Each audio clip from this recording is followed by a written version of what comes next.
अस्सलाम 9th class.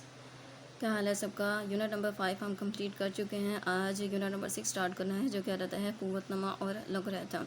ये हम लोग ऑलरेडी पहले भी एक दफ़ा यूनिट कम कर चुके हैं और इसकी हम लोग चूँकि बुक की रिवीजन स्टार्ट की है तो इसकी रिवीजन ही करनी है।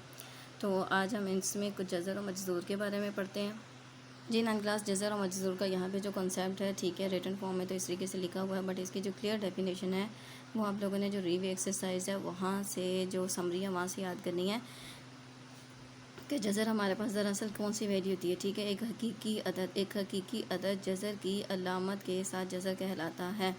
ओके, अब यहाँ पे जो सा बताया गया है कि इसके रूट 5 को देखें तो हमारे पास 5 है और इसकी जो जज़र की वैल्यू इसकी कीमत 1/2 भी लिख सकते हैं। 5 यहाँ पे मुस्बत नातिक अदद है और इसके रूट 5 जो सा गैर नातिक अदद है। ठीक है, जो और 2 भी एक हकीकी 2 जो सी इसकी पावर इंडेक्स। इसके रूट 5 एक जज़र मुरब्बा है, जज़र मुरब्बा है जिसका 5 दूसरा जज़र है। ठीक है, 5 इसका दूसरा जज़र है, मतलब कि अगर 5 मल्टीप्लाई बाय 5 हो तो 5 का स्क्वायर आ जाता है 5। इसे दूसरे दर्जे का जज़र कहते हैं क्योंकि यहाँ पे पावर जो सी है वो 2 आ जाती है। यहाँ पे जो अलामत है, ठीक है, इस तरीके से जज़र की अलामत, जबकि 5 जो इसके अंदर लिखा है इसको मजजूर कहते हैं।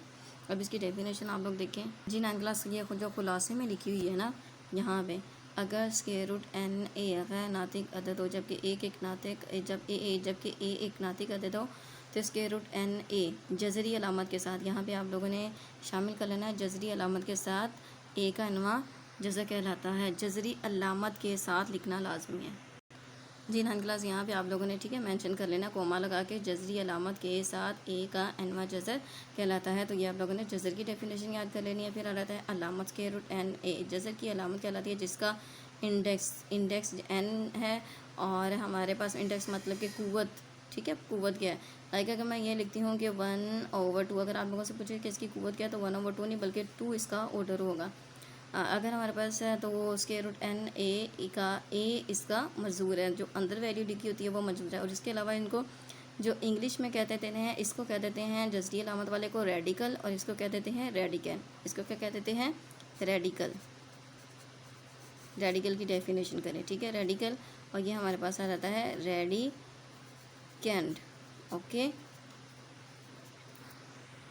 जी 9th क्लास, यहाँ पे मैंने मेंशन कर दिया था कि पेज नंबर 174 पे डेफिनेशन। अब यहाँ पे हम लोग देख सकते हैं कि आप लोगों ने यहाँ से टोटली रीड आउट करना है कि ये हमारे पास जो जज़र की वैल्यूज़ था तमाम के तमाम लिखी हुई हैं कि अगर उसके अंदर कोई एलिमेंट जो सा कि एक नातिक अदद भी होगा लेकिन जज़री अलामत के साथ अक्सर जो सी हो जाते हैं गैर नातिक अदद। और गैर नातिक अदद की ये भी हम कह सकते हैं कि जज़र के अंदर जो ऐसी वैल्यू जो कि मुकम्मल मुरब्बा की शक्ल में नहीं लिखी जा सकती वो गैर नातिक अदद होता है। लेकिन अगर इस तरीके से मैं लिख देती हूँ उसके रूट 49, इसको मुकम्मल मुरब्बा की शक्ल में लिख सकते हैं तो ये हमारे पास नातिक अदद होगा जी। नेक्स्ट हमारे पास आता है अगर एक हकीकी अदद, अगर ए एक हकीकी अदद हो और एन एक मसरूफ़ सही अदद होता है 1/n लगाने से हमें इसकी पावर हासिल होती है। एनवा जज़र भी हम लोग रीड आउट करके आए। आप देखिए कि हमारे पास स्क्वायर रूट 2 लिखा है, इसका मतलब इसकी जो कुव्वतनुमाई शक्ल होगी 1/2। ये यहाँ पे 3 लिखा है तो इसका मतलब कि यहाँ पे जो इसकी कुव्वत होगी 1/3। यहाँ पे यह आ जाता है हमारे पास स्क्वायर रूट, यह रहता है थर्ड रूट, मतलब कि 1/3 रूट की फॉर्म में ये फोर्थ रूट, ठीक है। और अगर यहाँ पे लेट्स सपोज कि इस तरीके से लिखा हो, यहाँ पे 5 मतलब कि इस रेडिकल की पावर आ जाती है 3, तो ये हमारे पास आ जाएगी 3 की पावर 1/5। ओके, फिफ्थ रूट आ जाता है। यहाँ पे दी जज़री अलामत कहलाती है, मजूर है, दूसरा जज़र आ जाता है, तीसरा जज़र, चौथा जज़र, nthवां जज़र। नेक्स्ट हमारे पास आ जाता है जी square root a plus square root b है, तो square root a minus square root b। अगर हमारे पास इस तरीके से कि हमारे पास जैसे कि फॉर्म में वैल्यूज़ गिवन हैं और अगर हम लोग b वाली वैल्यू का साइन जो सा है, दरमियान वाला साइन जो सा है वो चेंज कर देते हैं, मतलब अगर प्लस है तो माइनस में, माइनस है तो प्लस में, तो ये इसका होता है कॉन्जुगेट, एक दूसरे का कॉन्जुगेट कहलाते हैं। ओके जी 9th class. Next page number 137 पे आ जाता है किसी जुमला की जज़री कुव्वतनुमाई शक्ल। तो यहाँ पे देखें कि ये आ जाता है हमारे पास 8 की 8 थर्ड रूट 8 आ जाता है, एक जज़री शक्ल है, लेकिन यहाँ पे गलती की हुई है, 1/2 नहीं आना बल्कि 1/3 आना है। ओके, की कुव्वतनुमाई शक्ल है। इसी तरीके से देखिए 5 3 है, इसको अगर हम लोग जज़री शक्ल में लिखें तो यह आ जाता है स्क्वायर रूट 3 और ओके इस तरीके से। ओके, तो नेक्स्ट आप लोग कुछ जो से हैं इसकी कवानीन दिए गए हैं कि किस तरीके से हम लोग लिख सकते हैं, तो आप लोगों ने इनको अच्छे तरीके से याद करना है कि हमारे पास जो यहाँ पे जज़री शक्ल में है स्क्वायर रूट n, फिर होल पावर n है, तो जो ये पावर वो पावर के साथ कैंसिल होगी तो आ गया a। इस तरीके से अगर दो वैल्यू जज़री फॉर्म में लिखी हुई हैं तो उनके जज़र को अलहदा किया जा सकता है और इसको यहाँ पे कुव्वतनुमाई शक्ल में लिखने देखें, वहाँ पे 1 n के साथ कैंसिल तो आ गया a। इसी तरीके से ए बी होल पावर आ गया 1/n, तो ए की पावर 1/n, बी की पावर 1/n। इसी तरीके से जजरी फॉर्म में अगर दो वैल्यू जो सी बटे की शक्ल में हो तो इनका बटा अलहदा किया जा सकता है। फ्रैक्शन फॉर्म में हो तो इनको फ्रैक्शन फॉर्म में अलहदा किया जा सकता है। लाइक यहाँ पे आ रहा था हमारे पास कुव्वत नमाई शक्ल में a/b होल पावर 1/n, ये जजरी शक्ल में था, ये कुव्वत नमाई शक्ल में, तो इसकी पावर भी अलहदा कर ली, इसकी भी अलहदा कर ली। तो यहाँ पे हम लोग इसकी पावर को इंटरचेंज कर सकते हैं, ठीक है। n आ गया, m बाहर आ गया, फिर m अंदर चला गया a बाहर। इस तरीके से a की पावर 1/m, m आ गया तो आ गया m 1/n। ओके जी, 9 क्लास आज एक्सरसाइज 6.1 स्टार्ट करते हैं, जिसमें क्वेश्चन नंबर 1 दिया गया है कि दरअसल में जज़र और मजदूर बताइए। तो ये बहुत इजी है। जज़र की मैंने अभी आप लोगों को डेफिनेशन क्लियर करवा रही थी कि कोई भी हकीकी अदद जो है वो जज़री अलामत के साथ, जज़री अलामत के साथ ही जज़र कहलाएगा, ना कि ये जो सिंबल होता है जैसे ये वाला सिंबल जो है वो जज़र कहलाएगा। कोई भी हकीकी अदद जज़री अलामत के साथ जज़र कहलाएगा। अब हमारे पास इसका जो जज़र है वो क्या है, इसके √3, और इसका जो मजदूर है वो आ जाता है 3। जी 9 क्लास, तो इसका जो सा है क्वेश्चन नंबर 1 जज़र और मजदूर बताइए। तो यहाँ पे देखिए इसके √3 है, तो इसके रूट की अलामत के साथ ये आ जाएगा हमारे पास इसका जज़र, और मजदूर की वैल्यू जिसके अंदर लिखी होती है वो आ गई 3। इसी तरीके से अगर इसका पार्ट नंबर 2 देखें तो जज़र के अंदर जो वैल्यू लिखी हुई है, ठीक है, जज़र के साथ, तो वो हमारे पास आ गई है इसके √a, और इसका जो मजदूर है वो क्या आ गया है a। ओके इस तरीके से पार्ट नंबर अगर 5 करें तो इसका जो जज़र आ जाता है वो आ जाता है √5, क्योंकि √5 है जज़र की अलामत के साथ। और इसका जो मजदूर है, मजदूर क्या होता है, जो जज़री अलामत के अंदर, जज़री अलामत के अंदर नंबर लिखा होता है वो होता है मजदूर। ओके इसी तरीके से इसको अटैम्प्ट करें तो इसका जो जज़र आ जाता है वो क्या आएगा, √13। अभी मैंने बताया कि जो जज़री अलामत के साथ रियल नंबर लिखा हो, और मजदूर वो वाला नंबर होता है जो जज़री अलामत के अंदर लिखा हो। तो ये था क्वेश्चन नंबर 1 करने का इजी सा मेथड, ठीक है, कि जज़र क्या मजदूर क्या। ये जो सा क्वेश्चन है कभी कभी तो एज ए शॉर्ट क्वेश्चन भी रहता है, बट मोस्टली जो सा एज ए MCQs आता है। बट आप लोगों को क्लियर होना चाहिए कि आखिर इसमें जज़र क्या मजदूर क्या है। नेक्स्ट क्वेश्चन नंबर 2 करते हैं। जी 9 क्लास क्वेश्चन नंबर 2 आ रहता है, दर्ज झैल को कुव्वत नुमाई शक्ल में लिखिए। तो कुव्वत नुमाई के बारे में भी हमने पढ़ा, तो करते हैं क्वेश्चन नंबर 2। जी 9 क्लास, तो क्वेश्चन नंबर 2 आ जाता है जिसमें कुव्वत नुमाई शक्ल में लिखें। तो हमारे पास पार्ट नंबर 1 आ जाता है √a³ आ जाता है। तो फर्स्ट ऑफ ऑल आप लोगों ने हेडिंग लेनी है कुव्वत नुमाई शक्ल में लिखने से। कुव्वत नुमाई शक्ल में लिखने से तो हमारे पास a की पावर आ गई है 3, और ये जो जज़र की अलामत है इसकी कीमत होती है 1/2। पावर को पावर के साथ मल्टीप्लाई करेंगे, a है जैसे 3 मल्टीप्लाई लिखा 1/2, ठीक है।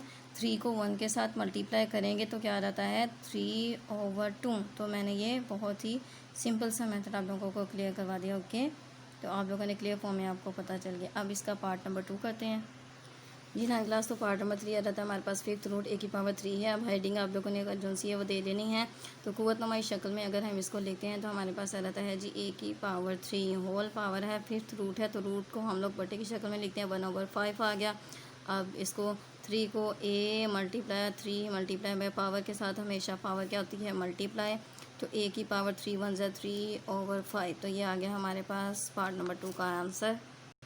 जी 9 क्लास, पार्ट नंबर 3 आ जाता है जिसमें हमारे पास बताया गया है कि 1 आ जाता है a की पावर k, तो pth रूट लिखा हुआ है तो इसको हम लिख सकते हैं a की पावर, ठीक है, a की पावर k, और रूट की वैल्यू जो आएगी वो इस तरीके से आ जाएगी 1/p। Simplify as it is के 1 आ जाता है a की पावर k को 1 से मल्टीप्लाई किया तो आ गया k ओवर आ जाता है हमारे पास p, ठीक है। अब ये नीचे वैल्यू है, ये पॉजिटिव इसकी पावर है, जब ये ऊपर जाएगी न्यूमिनेटर में तो इसकी पावर हो जाएगी नेगेटिव, तो आ जाएगी a की पावर -k/p, ठीक है। पावर फॉर्म में लिखना है ना कि मल्टीपल फॉर्म में। कुछ बच्चे क्या करते हैं कि वो इस तरीके से लिख देते हैं जी a की पावर kp, ऐसे नहीं लिखना, ऐसे बिल्कुल भी नहीं लिखना, ठीक है। आप लोगों ने पावर की फॉर्म में लिखना है ऐसे -k/p के, और इसकी ये पावर में है शॉर्ट फॉर्म है, ये नहीं कि बड़ा बड़ा लिखे के साथ मल्टीपल फॉर्म है।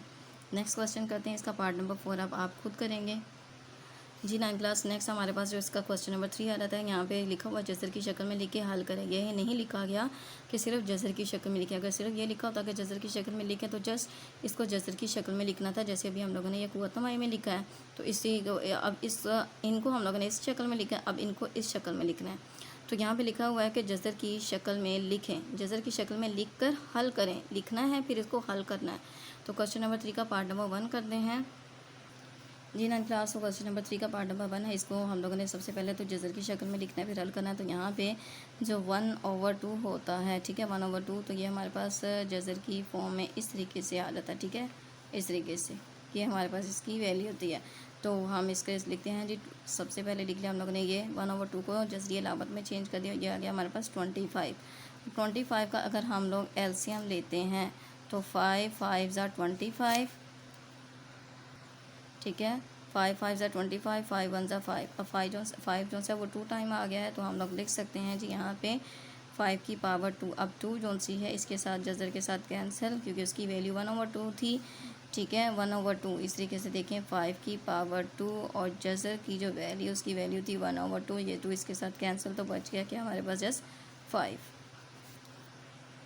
जी नाइन क्लास इस तरीके से फिर हेडिंग दे ली है, ठीक है। फर्स्ट में मैंने ली थी जज़री शक्ल में लिखने से ये हेडिंग इस वजह से दी जाती है ताकि देखने वाले को चेक करने को आपके हर स्टेप का पता चले और आप लोगों की जो प्रेजेंटेशन है वो अच्छा इंप्रेशन पड़े, ठीक है। तो जज़री शक्ल में लिखने से, तो जज़री शक्ल में फ़र्स्ट ऑफ ऑल हम लिखते हैं कि 64 एज़ इट इज़, ये जज़र की शक्ल लिखी, लेकिन यहाँ पे जज़र की जो वैल्यू वो क्या है 3 है, ओके। रूट फॉर्म में यहाँ पे छोटी सी पावर के फॉर्म में लिखना है, ना कि मल्टीपल फॉर्म में लिखना है। बच्चे जब सॉल्व करते हैं तो इस जो गिवन टर्म होती है उसको जी इस तरीके से लिख देते हैं, जो कि बिल्कुल ही गलत है, ठीक है। ये 3 मल्टीपल आ रहा है, लेकिन यहाँ पे ये एज ए रूट आ रहा है इसकी इंडेक्स के फॉर्म में जी। अब इसको हम लोग सिंप्लीफाई करते हैं तो 64 का अगर एलसीएम लें, 64 का एलसीएम लेते हैं तो आ जाता है हमारे पास 4 1 ज़ा 4, ठीक है, 2 कैरी आ गया, 4 6 ज़ा 24, सॉरी जी 4 6 ज़ा 25, 4 4 ज़ा 16, 4 1 ज़ा 4, तो 4 3 टाइम्स आ गया, तो यहाँ पे लिख लिया 4 की पावर 3, ये आ गया हमारे पास क्यूब रूट। अब चाहें तो यहाँ पे डायरेक्टली कटिंग कर लें, चाहें तो यहाँ पे क्यूब जो से क्यूब रूट के साथ डायरेक्टली कटिंग कर लें, या इसको दोबारा कुव्वतमाई शक्ल में लिख कर फिर कटिंग कर लें, ओके। जी नाइन क्लास अब हमारे पास आ रहा था 84, इसकी पावर आ गया 1/4। तो आप लोगों ने हेडिंग ले लेनी है जज़री शक्ल में लिखने से। तो जज़री शक्ल में लिखते हैं तो हमारे पास यहाँ पे जज़र की अलामत आ गई और यहाँ पे रूट की वैल्यू 4, तो यहाँ पे लिख दिया 4, ये आ गया 81। अब 81 का अगर आप लोग एलसीएम लेते हैं तो 3 जो सा वो 4 टाइम आता है, तो 3 की पावर लिख ली हम लोगों ने 4। अब इसको डायरेक्टली इस तरीके से भी कटिंग कर सकते हैं जी, ये 4 रूट इसके साथ कैंसिल। और कुछ बच्चों के लिए अगर ये वाला इजी स्टेप नहीं लगता तो आप लोग इस तरीके से इसको दोबारा कुव्वतनुमाई शक्ल में लिख कर इसको इसके साथ कैंसिल कर दें। लेकिन सबसे पहले आप लोगों ने इसको जज़री शक्ल में लिखना है अकॉर्डिंग टू क्वेश्चन कंडीशन, क्योंकि उन्होंने ये लिखा हुआ है कि जज़री शक्ल में लिख कर हल करें, ओके जी। पार्ट नंबर 6 में आप लोगों को एक और करवाऊंगी कि इसमें 8 की पावर हमारे पास लिखी हुई है, नेगेटिव वैल्यू लिखी हुई है। तो सबसे पहले इसकी जो सी पावर है उसको हम लोग पॉजिटिव करते हैं, तो आ जाएगा ये हम डिनोमिनेटर में जाके इसकी पावर हो जाएगी पॉजिटिव, जो आ गई हमारे पास 1/3। ऊपर नेगेटिव पावर थी, नीचे आके होगी पॉजिटिव। अब हम इसको लिख सकते हैं 1/, यहाँ पे रूट की वैल्यू 3 आ गया 8। और अगर आप लोग 8 का एलसीएम लें तो हमारे पास आ जाता है जी 2 की पावर 3। क्या आ जाता है 2 की पावर 3, यहाँ पे 3 जी नाइन क्लास 2 की पावर 3 रहता है, यहाँ पे थर्ड रूट जो है वो इसके साथ कैंसिल, तो 2 की पावर 3 जो है वो थर्ड रूट के साथ कैंसिल, तो आ गया हमारे पास आंसर 1/2। तो जी नाइन क्लास ये थे हमारे पास। आज हम लोगों ने यूनिट नंबर 6 स्टार्ट किया है और इसका जो सी थी क्वेश्चन नंबर 1 2 और क्वेश्चन नंबर जो से हैं 3 किया है। आपने तमाम क्वेश्चन के अच्छे तरीके से रिटन प्रैक्टिस करनी है, होमवर्क करना है और डेफिनेशन याद करनी है। अल्लाह हाफिज़।